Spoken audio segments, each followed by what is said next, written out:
আপনারা দর্শন করছেন মায়াপুর চন্দ্রোদয় মন্দির থেকে শ্রী শ্রী রাধা মাধব ও অষ্টসখীদের আজকের এই অপূর্ব রূপ মাধুর্য। আহা, তপ্ত কাঞ্চনবর্ণা শ্রীমতী রাধারানী এবং নবঘনশ্যাম শ্রী মাধব আজ তাদের সখীদের নিয়ে ভক্তদের হৃদয় হরণ করতে সেজে উঠেছেন এক অপূর্ব সাজে। এই দিব্য রূপ মাধুর্য দর্শন করলেই মনের সমস্ত ক্লেশ দূর হয়ে যায় এবং অন্তর এক পরম শান্তিতে ভরে ওঠে।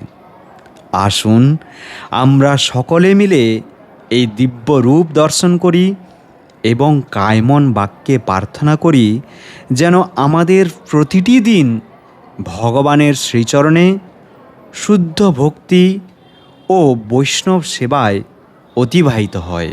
আসুন ভগবানের শ্রীপাদ পদ্মে প্রণাম নিবেদন করুন।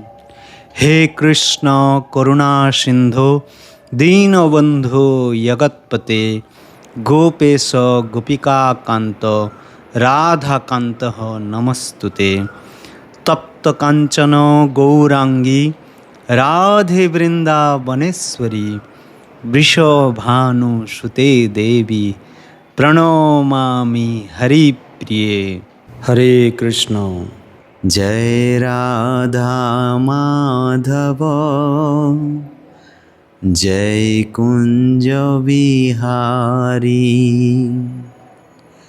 জয় গোপী জনবল্লভ জয় গিরিবরধারী।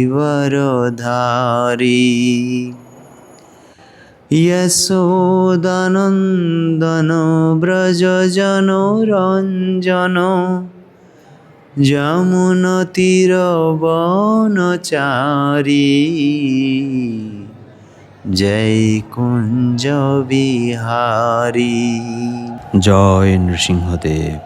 হে ভক্তবৎসল ভগবান শ্রী শ্রী নৃসিংহদেব, আপনি যেমন আপনার পরম ভক্ত প্রহ্লাদকে সকল বিপদ থেকে রক্ষা করেছিলেন এবং তার হৃদয়ে ভক্তির আলো জ্বালিয়ে দিয়েছিলেন, তেমনি আমাদেরও আপনার চরণে আশ্রয় দিন। আমাদের জীবনের সমস্ত অন্ধকার দূর করে দিন এবং আপনার প্রতি আমাদের হৃদয়ের এই অবিচল ভক্তি যেন চিরকাল অটুট থাকে।